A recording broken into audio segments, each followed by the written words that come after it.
about to lay you that shoulder, and you got some little, alright, padding. Come on, dog. Your body is taking the majority of the impact in the shot. Right.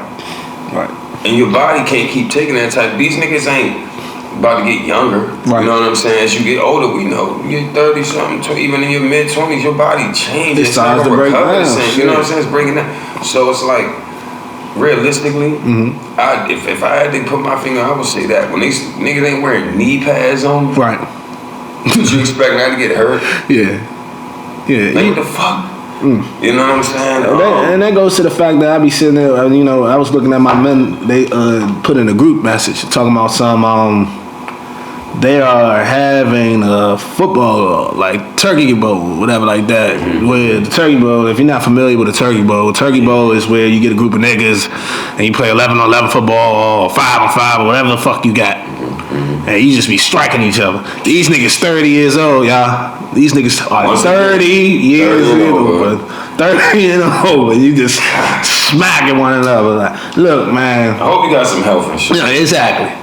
God damn. 30 too old for this shit. 30 years old, man, out there tackling each other and shit. Like, man, I got better shit to do than to sit there and play a fucking football game at 30. Yeah, and for real, man, it's like, niggas gotta know when to draw the line. Yeah. I feel like, you know what I mean? Like, I get it, I'm not trying to shoot nobody down or tell nobody not to do some shit. Exactly. It's your life, live it. You know what I mean? But we had this conversation before about, like, bowing out gracefully. And I think a lot of people just don't know where that is, what it is.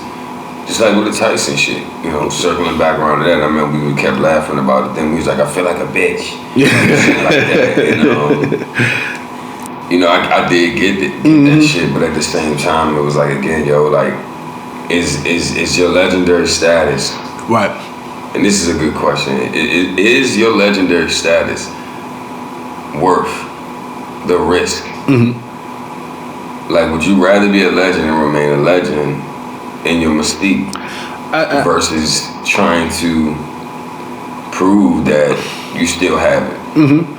I think, and now that you said that, I get that, because I think that's why a lot of guys go into early retirement and going back to football, like Barry Sanders and Calvin Johnson. I think that's why them guys did it, because it's just like, enough is enough. It was enough. It was just too much. Yeah, and I think a lot of it, tells that.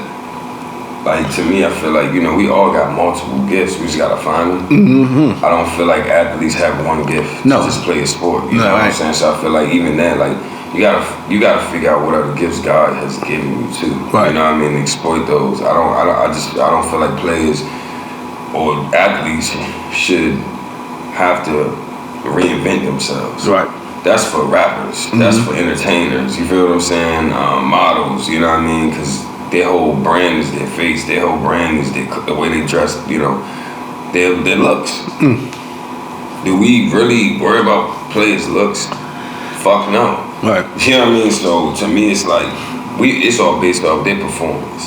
Everything. How we rate them, their shoe deal, everything is based off their performance. So again, this is your body. This is your life.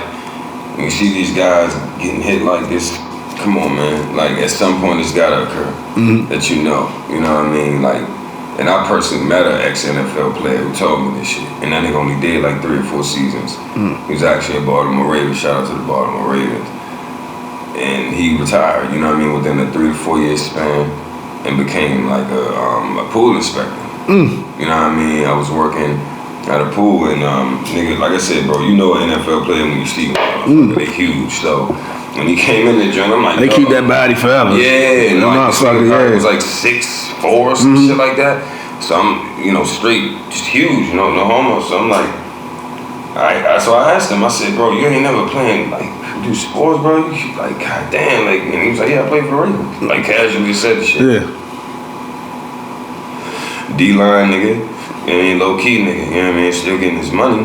And he told me himself, bro, that he couldn't deal with the wear and tear. Like, going all the way through the pipeline from high school to college and shit like that, then... Yeah, man. After some time, too, because you look at some of these players, like Aaron Hernandez, bruh. I think that's like one of the American tragedies, man, when it happened to my man and whatever. And shout out to his family, you know what I mean? And rest in peace to Aaron Hernandez, man, because the kid had so much talent. But the kid also had like issues with the coming from it. And you know, what I tell people all the time, when you get your head hitting and you ring too much, man, you gonna knock some screws loose a little bit, bro. You gonna knock some screws loose. I really think that even that, like when we were, like I said, contact, like if you was in any type of boys and girls club, man, and even when they had us doing the fucking nutcracker and shit like that, man, like, you know, it was funny because I'll never forget, we got into high school, and I remember trying out during the off season and shit like that, and the coaches in high school obviously knew, you know, that too much contact was not good for practice. You gotta keep your players prepared for the game. But just that upbringing, being ready for that, and being indoctrinated into that, like, you know, going to the pit, man, I just feel like that alone kind of, if you've been in that type of contact, you know what that shit feel like when you get hit. Or when you gotta lay that shoulder or whatever the fuck, you know what I'm saying? Like, you know, it's the sound, the vibration, like it's a whole crowd, man. It's a whole fucking. I remember, I'll be honest with you, and this ain't just talking like no shit, and I ain't gassing myself, but I remember one time we was playing one season. This was a Pop Warner, and man, I remember I was switching from like tailback to fullback and shit like that. And I remember I was in the backfield one time, and it was like a play action fake John, and so they fake handed it to me, and then they was giving it to the tailback and shit. And I remember I hit the fuck out this dude. I was laying a block dog, and like I hit the motherfucker so hard where I was scared. Like, cause I didn't even see myself doing no shit like that. I hit that nigga so hard, bro, that I was scared. And I'm talking about like the whole crowd, niggas yelling like, yeah, kill him. You know what I'm saying? Like, yeah, man, like, you know what I'm saying? But it's like,